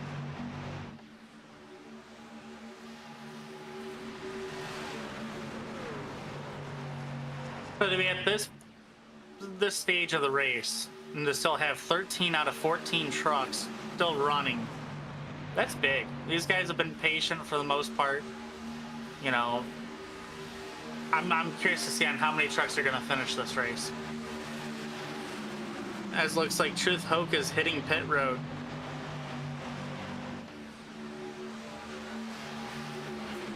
Looks like Mel gets a little loose, slides up the track just a bit.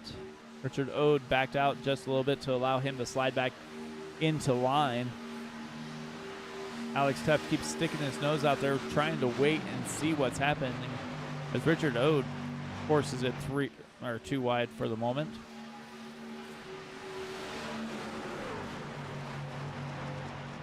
Thought it was almost going to be 3 wide as Alex looked like he was thinking about going up there.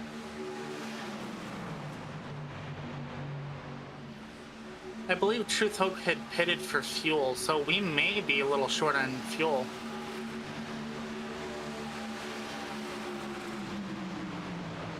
Hoke's pit stop is 13 seconds.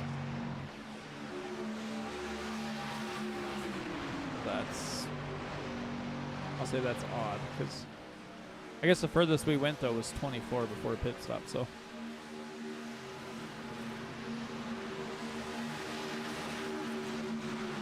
Most of the field last pitted lap 64. Yeah.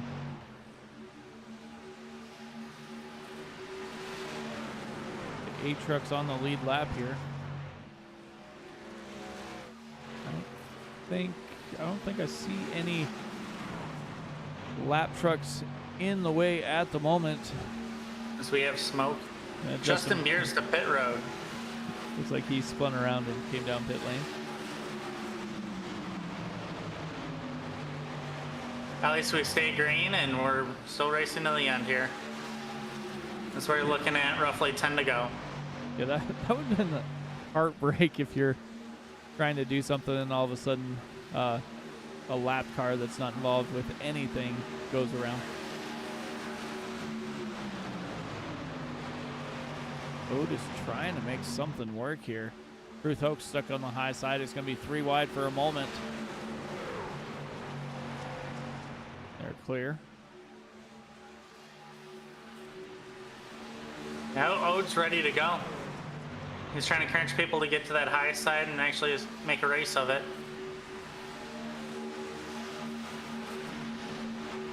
Yeah, he's trying to get anybody to go with him, jump out in front, anything. As he sees these laps and time just clicking down here. For those rooting for Hensley, he is now up to the 7th position.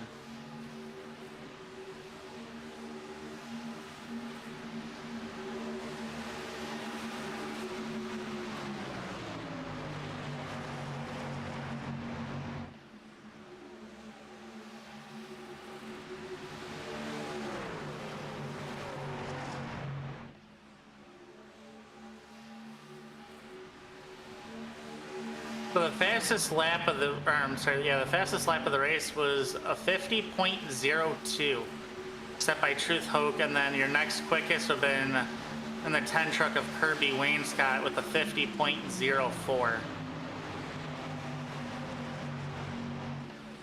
Well, the gap's starting to get a little bit bigger here between Honeycutt and Teft. And Teft kind of has a gap to Terry Fennell there as well, so these guys need to start getting a little bit closer together and decide when they're going to go to the high side. Try and catch the Brandons off guard here. If I'm Alex Teft, I think I'd be riding the brake a little bit, backing up to the second packs, stack them up just a tad, and basically force everybody to work together to catch the 2 leaders here. I think that's your only way of getting around the Brandons. Yeah, if I'm Alex, I'm doing exactly that. I'm trying to stack them up a little bit, see if maybe Andrew and Hensley want to pull out, and then as soon as they do, you get 3 or 4 trucks. It is going to be faster than the 2 that are up front right now.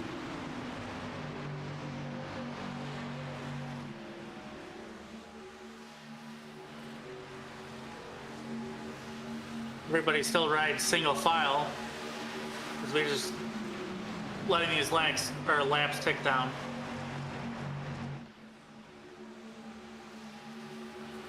And they have a half-second lead.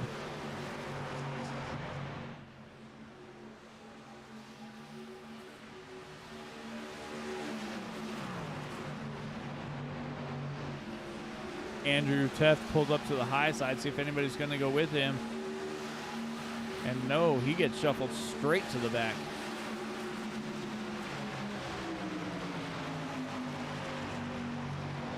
That's... And now it's now there's a gap. Not like a little gap. Wow. It's rough hoping that, you know, somebody steps out to help you and you just fall like a rock. And you start to remember that towards the last 2 laps of the race, and he may be racing with a vengeance.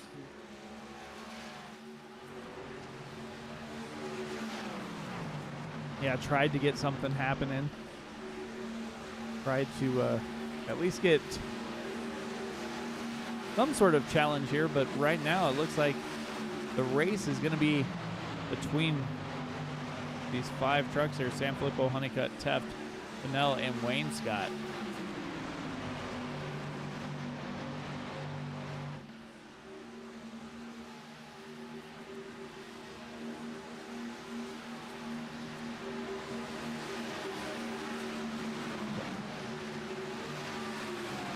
Andrew Teft. Oh, we are short on fuel. Wow. We are short on fuel 5 laps. Now this is clutch time. Money stop time. So far, nobody has been penalized.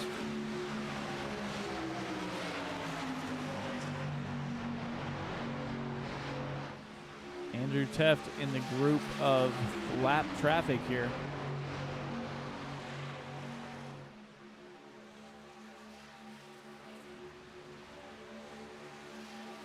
See if he's going to come down. Looks like Terry Fennell had issues on pit road. We'll have to see if he ended up getting penalized or not. Brandon Sanfilippo just crashed.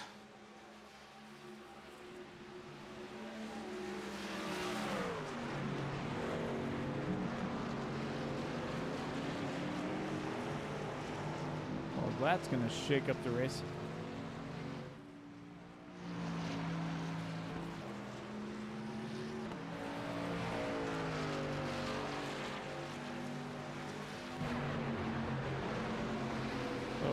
Brandon Honeycutt lost his drafting partner. That's going to leave Richard Ode and Billy Hensley.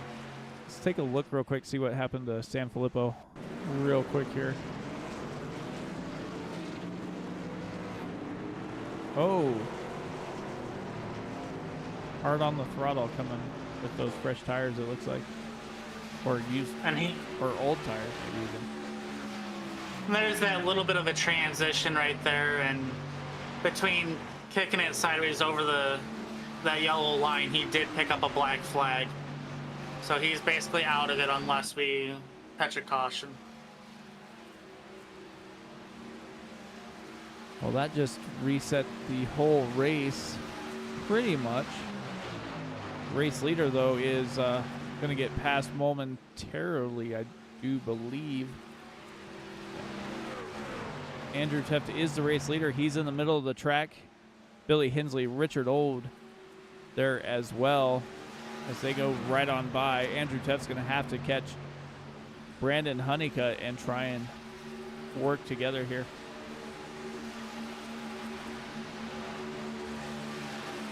Hensley's dead set on winning this after the night he's had. For him to come back and win this would be huge, as we're working lap 92. 3 laps to go here. Coming down the backstretch. 2 by 2 they go. I think a little early to try to make a move. Just try to push them, get ahead of everybody. As you see, Andrew Teft and Brandon Honeycutt catching them. They are there.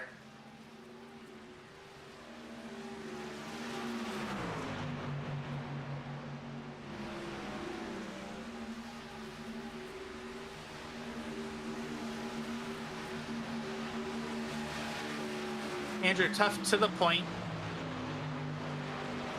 And 2 laps to go. Popsicle sticks in the air. See if the second group's going to be able to catch this draft here and make it work on the final lap. For comparison, Honeycutt ran a 50.77 that last lap compared to Hensley's 52.22. Looks like Billy was trying to get some speed to go up toward the high side, just couldn't quite do it. He's going to duck in back behind Richard Ode. He's in that draft, though. Yeah, he's in the draft. He can just stay with him here. White flag is going to be out here from Talladega. Final lap. Andrew Teft, Brandon Honeycutt, Richard Ode, and Billy Hensley are the trucks going to be battling for those podium positions here.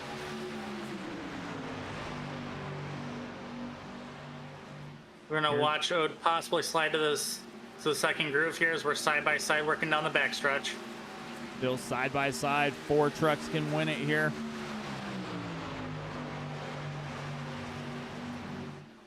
Oh, dives down. Honeycutt staying with Teft. Hensley stuck by himself. We'll see if Teft's going to slide up. Teft slides up. Honeycutt stays down low. And here they come through the tri-oval. Still have to make it to the other end. 3 wide. We'll see if Hensley's going to force it. 4 coming to the start-finish line. It is a 4-way photo finish, and Billy Hensley wins the race. Wow. Holy crap, dude. 4 wide at the finish line. All Hensley, 4 of them. Andrew Tuff, Richard Ode, Brandon Honeycutt, Kirby Wainscott. That's your top 5.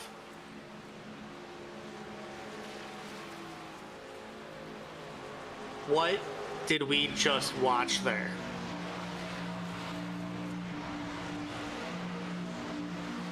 Now, do they have a yellow line rule? Well, actually,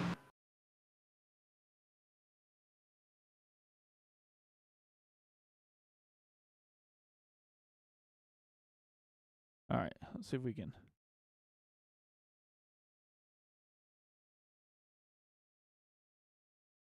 wow. Now that is a race.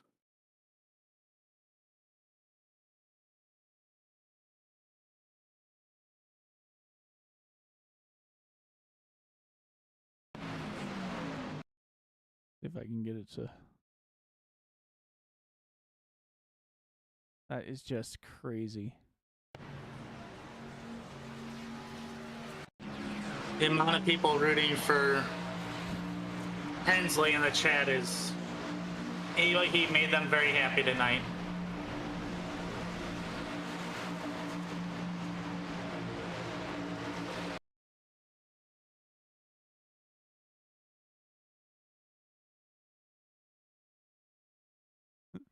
That's insane.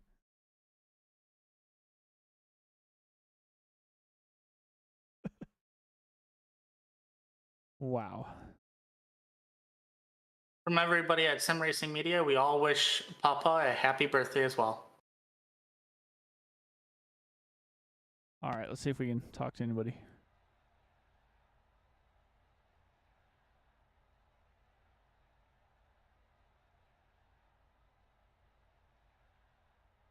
We'll give him a minute and see.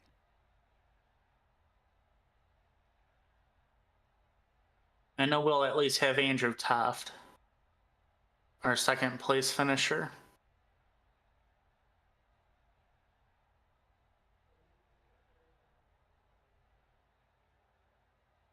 Let him jump in here real quick. Well,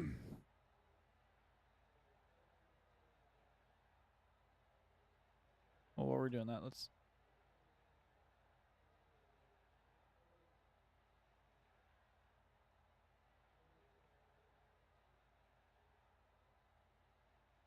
All right. We got 3rd place. I will grab him up. Richard Ode, this is Matthew Moniak in the booth. You got a copy?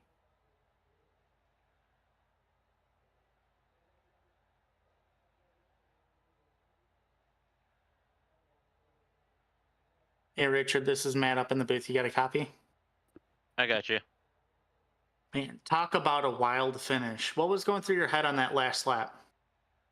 That I had made my move too early and I should have waited back a little bit, but I kind of had a feeling once I got clear and got to the bottom that I kind of felt like I was going to be a sitting duck coming to the line. Overall, how would you say this race was for you as a driver? And what were some of the challenges that you had to face? It was fun. I think I did another league race here on Tuesday, and it was kind of the same situation with fuel mileage. And you don't really think of Talladega as a fuel mileage race, but I was hoping to maybe save a little bit more. I just don't think we had enough cars in the pack to really save as much as I was hoping for, and I probably could have dropped to the back a little bit more to kind of save some fuel, but I just felt like everyone was going to be in a spot where they were going to have to pit one more time. So I felt like when I started putting pressure on those guys to go, it picked up the pace a little bit. And I don't know, it was entertaining. I think there was a lot of strategy that went into it. Got to be in the right position to miss all the accidents too, so that's definitely a big thing. Yeah, to sit there and make it through that far, and put yourself in that position to win. That's huge. You really had a good race, and we don't want to hold you up too long here, but who do you want to give a shout out to? Just give out to all my sponsors, Sherry Strong and Chevrolet, for everything, and hopefully get this very strong one of these vehicles in victory lane this season. I know it's got a good mixture of tracks, a good mixture of cars too, so I'm excited for this season.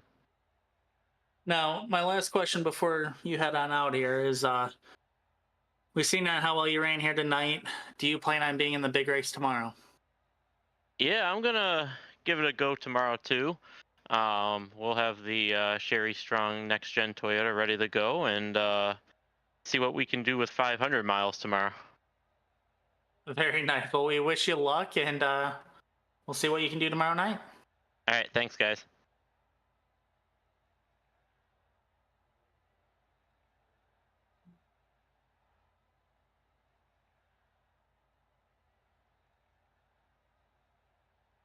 Billy coming in, so we'll see if we can get Andrew up here in the booth.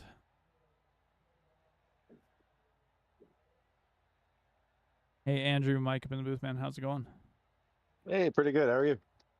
Oh, not too bad. Well, that was a heck of a race. Didn't really think it would come down to fuel mileage there at the end, but you've found yourself in the right position and brought home P2. Yeah, I was talking to my teammates there. We were going back and forth on whether or not we could stretch it, and I think I got it down to about 2 laps short at one point, and then it started going back the other direction. I was trying to pop the clutch down the straightaways, do all kinds of stuff, but eventually just bailed on it. But having attempted to do that, I saved a lot of gas and was able to just have a really efficient pit stop there and come out in front. But yeah, that was a blast. Congrats to Bill, and nice clean 3-wide finish there at the end. Can't ask for much more. Yeah, no, definitely can't ask for much more. While I have you here, what are your expectations for the season as we jump from different vehicles to all the super speedways? Yeah, I'm excited to have a variety of stuff, cars and tracks to run on. Trying to give guys a consistent time and place where we're going to have a super speedway race every week. And we've got some 1987 races coming up, and all the different classes: Xfinity, truck, next gen, Atlanta, Talladega, Daytona. Just a mix of everything, and they're always fun. Yeah, they definitely are. So what are the chances you're going to transfer this podium finish into a podium finish tomorrow when you take on the 500-mile Talladega race? Yeah, that's a whole nother animal. Lately I've been kind of picking the wrong end of the strategy. Sometimes you want to play it safe for a while, and then the race will go green, and other times you try to stay up front and miss something, and maybe you get caught. It's just hard to tell. But with the next gen cars, it's so easy to lose the draft now that lately I've just been trying to stay up front and be in front of the things that happen, and that's been working out better than trying to play it safe. Definitely, man. Well, before I let you go, anybody want to thank before we get you out of here tonight? Yeah, you guys as always. Everybody that showed up to race tonight and tunes in to watch. Can't do it without you guys, our servicemen and women, my family for letting me play. And if you guys are looking for a race to compete in tomorrow, we've got a 500-mile Talladega race, which Mike was just talking about, at 1 p.m. Eastern time. So head on over to racerselite.com and you can find Discord invites, and you'll be able to get in touch with me on there. Definitely, man. Well, congrats once again, and maybe I'll talk to you tomorrow. Yep, thank you. All right, and it looks like we don't have our race winner. I don't know. I tried reaching out, and that failed. Well, we know he wants to thank everybody for joining in the YouTube chat, and I'm sure he'll see about jumping on tomorrow. I don't know if he's on that list, but look forward to 500 miles tomorrow from Talladega in the next gens. A little bit different than close out the weekend.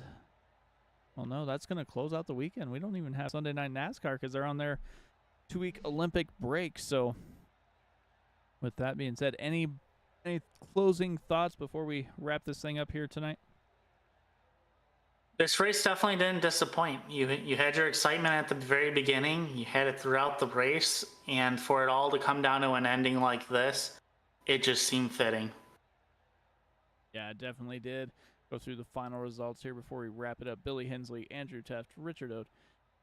You have Brandon Honeycutt, Kirby Wainscott, Alex Teft, Terry Fennell, Brandon Sanfilippo. Hard luck there, as well as Brian LaPratte. They both had some of the faster cars on track. Then you've got Brad Jewett, Truth Hoke, Garrett Michael, and Justin Byers. Nicholas Falsetta rounded out the field. Well, with that, I'm going to wish you guys a good night. From all the drivers of the Racers Elite Super Speedway Series and all of us here at Sim Racing Media, I want to wish you good night. We'll see you tomorrow morning for Talladega.